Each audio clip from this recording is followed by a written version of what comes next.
was a young boy with dark brown hair and bright eyes that shone like the morning sun. He lived with his grandmother, Yana, in a small village by the sea. The village was peaceful, with small houses made from wood and stone. The villagers made their living from fishing, and the smell of salt water and fresh fish filled the air most days. Mako loved the sound of the waves crashing on the beach.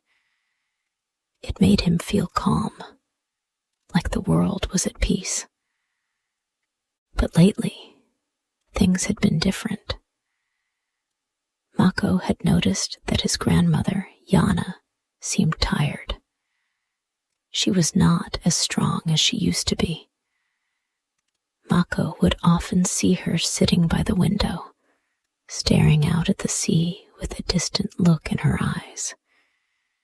Sometimes she would cough or gasp for air, and Mako would feel a twist in his heart. One evening, as the sun set and painted the sky orange, Yana called Mako to her side. "Mako," she said softly, "I need to tell you something important." Mako sat down beside her, his face full of worry. "What is it, Grandma?" he asked. Yana smiled gently, though it was a little sad. "There is a special feather, Mako. A feather that belongs to Garu, the giant who lives on the mountain. It is said to have magical powers. If someone is weak or tired, this feather can help them feel strong again." Mako's eyes widened. "But Grandma," he said, "everyone says Garu is mean. He scares people, and no one goes near the mountain." Yana nodded slowly. "People are afraid of Garu, yes, but not everything is as it seems. You are a kind boy, Mako. Maybe you can find a way to earn his trust and bring back the feather."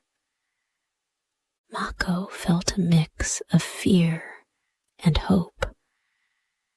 Could he really help his grandmother?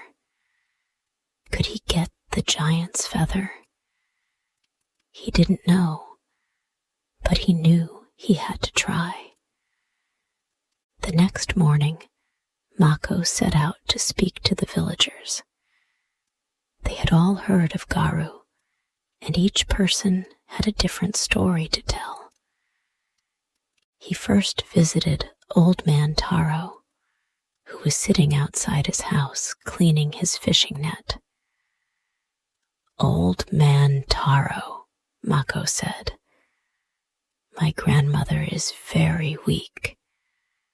She needs the giant's feather.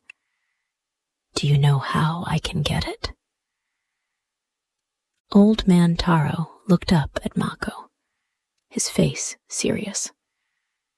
"The giant loves shiny things," he said. "If you find something shiny, like a rock or a piece of metal, he may take it from you." Mako nodded, but felt unsure. He decided to ask the next person. He walked over to Nari, the fish seller. She was standing outside her shop, her apron covered in fish scales. "Nari," Mako began, "I need to get the feather from Garu. Do you know what I should bring him?" Nari thought for a moment. "Maybe take him some fresh fish," she said with a shrug. "I hear he likes fish. It might make him happy." Mako thanked her and continued his search. He spoke to many more villagers, but none of their ideas seemed to make sense. Some said to bring shiny things. Others said to offer food. And a few just warned him to stay away from the mountain entirely. Feeling confused, Mako returned home to his grandmother. She was sitting in her chair by the window, looking out at the sea. Mako sat beside her and told her what the villagers had said. Yana listened carefully, nodding slowly. "Mako," she said with a soft smile, "the most important thing you must do is show Guru kindness. The feather won't come easily, but if you show him kindness and patience, he may give it to you. Don't rush. Take the journey slowly and listen to what you find along the way." Mako thought about his grandmother's words.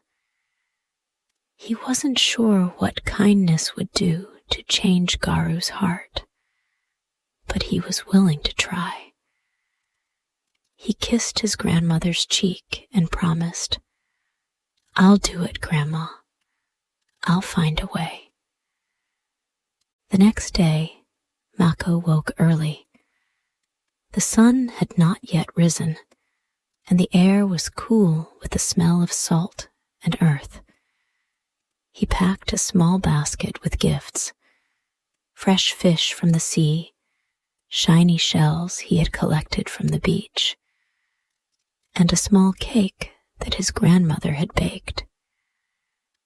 Mako felt a little nervous. The mountain where Guru lived was far away, and he had never been there before. But he remembered Yana's words and knew that if he took it slow and showed kindness, maybe the giant would listen. He walked down the road that led out of the village. The village houses slowly disappeared behind him, and soon all that surrounded him were tall trees and rocky paths. The higher Mako climbed, the steeper the road became. He could hear birds chirping and the rustling of the wind through the trees. The path seemed to stretch on forever, but Mako was determined. By the time he reached the foot of the mountain, the sun was high in the sky. He was tired, but he didn't stop. He kept climbing. As he neared the top, Mako saw a large cave in the side of the mountain. Sitting in front of the cave was Garu, the giant. Garu was enormous. His skin was rough like stone, and his hair was tangled and wild. His eyes glowed with a fiery red hue, and his frown was deep, like the crack in the earth after an earthquake. Mako's heart raced as he approached. Garu growled as he saw Mako, his voice booming like thunder. "What do you want, little one?"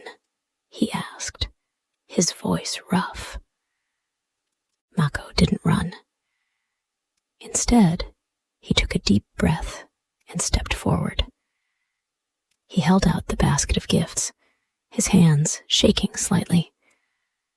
"I brought you some food," Mako said, his voice steady. "I was hoping you would accept it." Guru looked down at the basket with a suspicious gaze. He roared loudly, shaking the mountain with his voice. But Mako didn't move.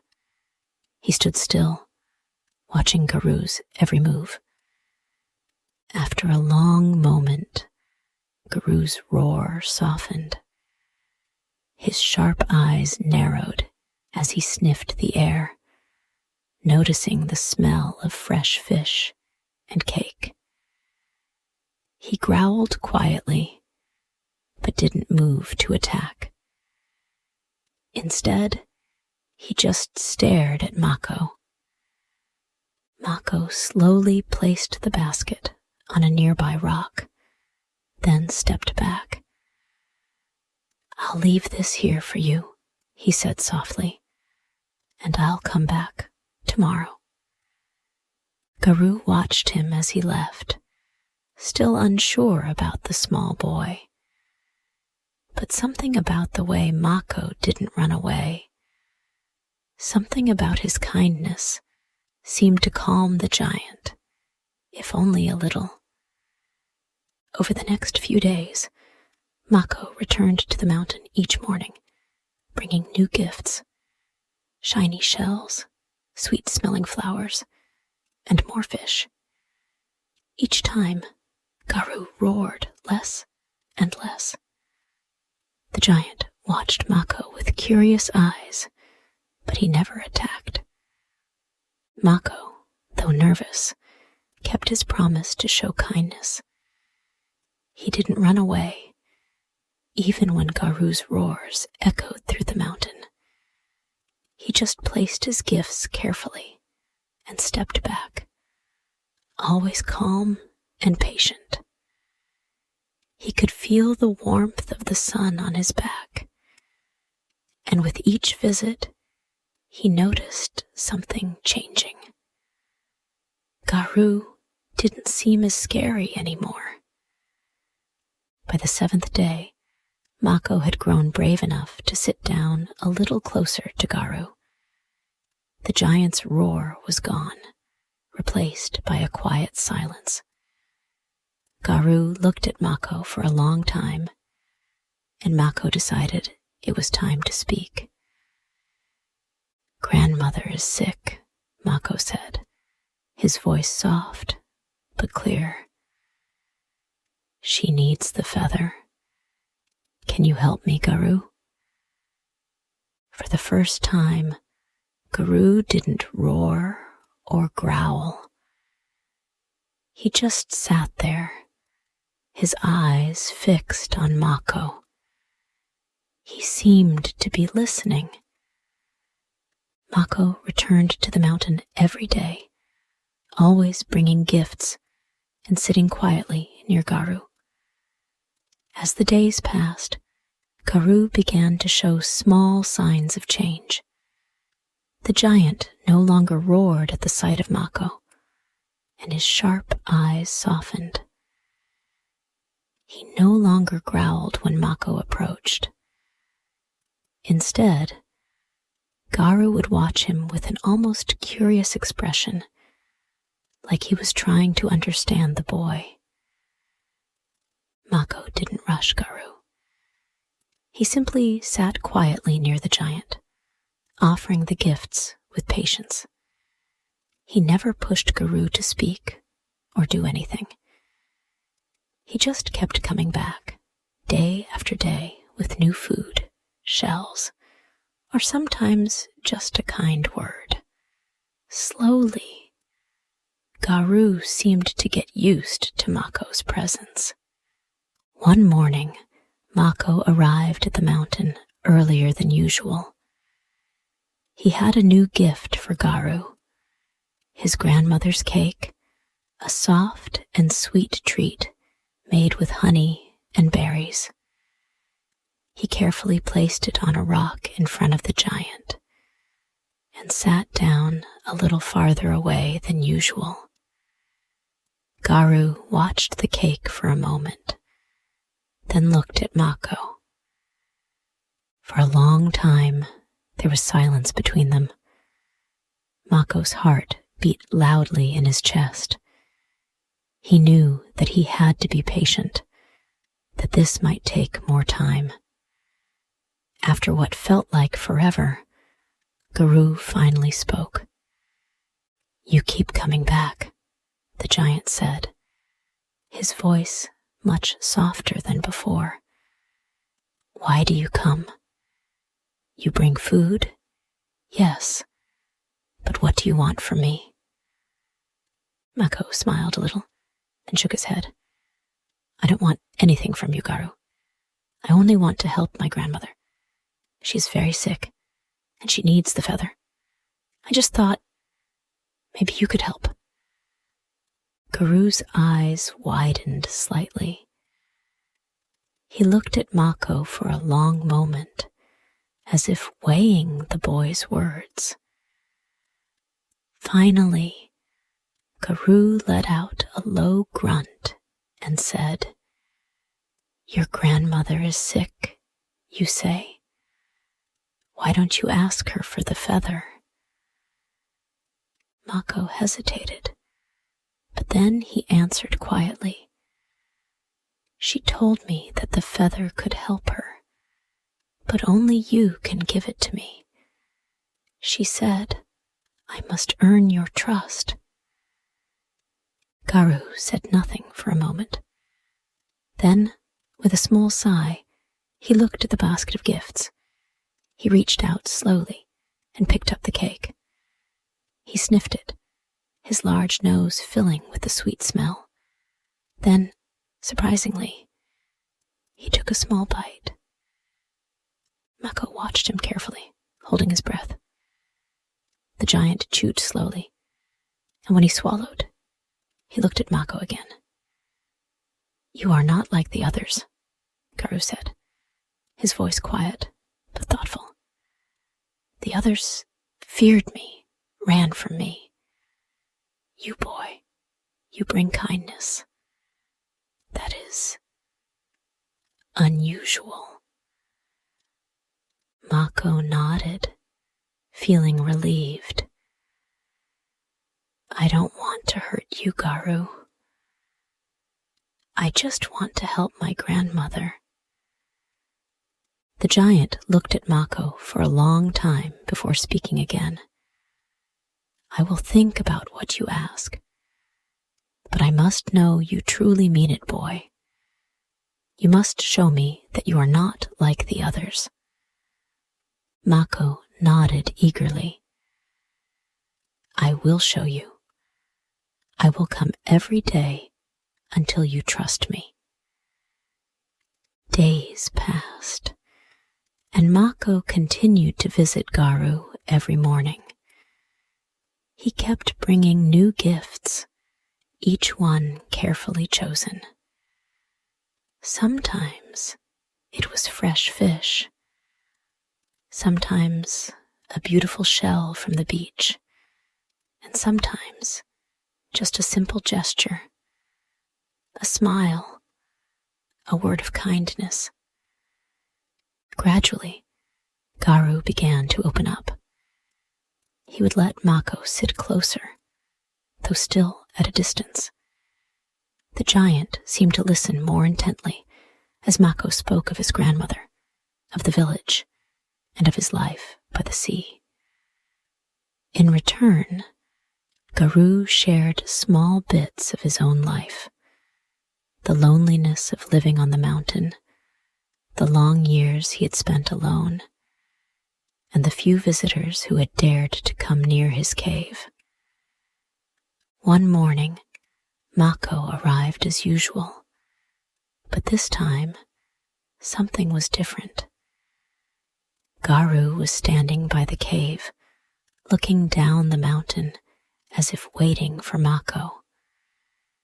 When the boy approached, the giant said in a low voice, "I have thought about what you asked, and I believe you have shown me your kindness. You have earned my trust, Mako." Mako's heart raced. "Does that mean?" Garu nodded slowly and reached into the cave, pulling out something large and beautiful. It was a feather, as long as Mako's arm and a deep shade of blue that seemed to shimmer in the light. The feather was unlike anything Mako had ever seen. It was soft, yet strong, and there was a quiet power in it. "Take this," Garu said, holding the feather out to Mako. It is yours, as promised. Mako's hands shook as he took the feather. He couldn't believe it. He had done it. He had earned the giant's trust, and now he had the feather that could help his grandmother. "Thank you, Garu," Mako said, his voice full of gratitude. "I will never forget this." The giant nodded, his eyes softening. "Go, take it to your grandmother, and know that you are always welcome here." Mako carefully placed the feather in his basket, bowed to Garu, and began his journey back down the mountain. His heart was light, and the weight of the world seemed to lift from his shoulders as he hurried to the village. When Mako returned home, he found his grandmother sitting by the window again, looking out at the sea. She looked even weaker today, her face pale and drawn.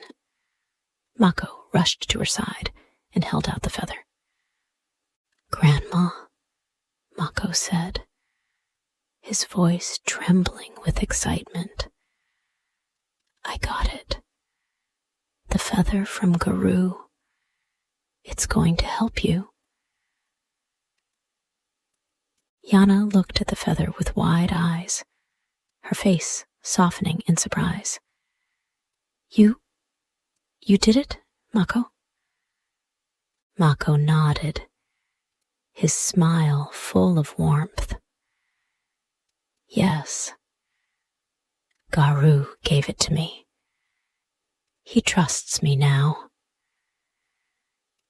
Yana took the feather gently, running her fingers over its soft surface. She closed her eyes for a moment, and when she opened them again, there was a spark of life in them. "Let's try," she said softly. Yana held the feather over her heart, and a strange warmth spread through her body. She took a deep breath, feeling the strength returning to her limbs. The weakness that had plagued her for so long began to fade, and her face brightened with color. Within moments, Yana looked more alive than she had in weeks. Mako watched in awe as his grandmother, once frail and weak, now seemed stronger, more full of life. She smiled at him, her eyes sparkling with joy. "Mako," she whispered, "you have done it. You have saved me." Mako hugged his grandmother tightly, feeling his own heart swell with happiness. "I couldn't have done it without Garu," he said. "He's not as bad as the stories say, Grandma. He's kind in his own way." Yana smiled gently, brushing a hand through Mako's hair. "You have shown him kindness, Mako, and he has shown you the same." As word spread through the village that Mako had brought back the feather and helped his grandmother, the villagers were amazed. They had all been afraid of Garu, the giant, but now they saw that kindness and patience could make a difference. Over time, Garu even started to visit the village. At first, the villagers were scared, but Mako always stayed by his side, and slowly, they began to realize that Garu was not the terrifying monster they had heard about. He was just a lonely giant who needed kindness, just like everyone else. Mako's visits to Garu became a regular part of his life. He would tell Garu stories about the village, the people, and the life by the sea. Garu, in turn, would share his own stories, and the two became good friends. The village, once fearful of the mountain, now saw it as a place of peace. The villagers learned that even the grumpiest and scariest beings could change when treated with kindness and patience. Mako had shown them all that there was always room for understanding, even in the most unlikely places. And so, Mako, his grandmother, and the villagers lived peacefully, knowing that true strength came from kindness, and that even the most fearsome creatures could be tamed by love.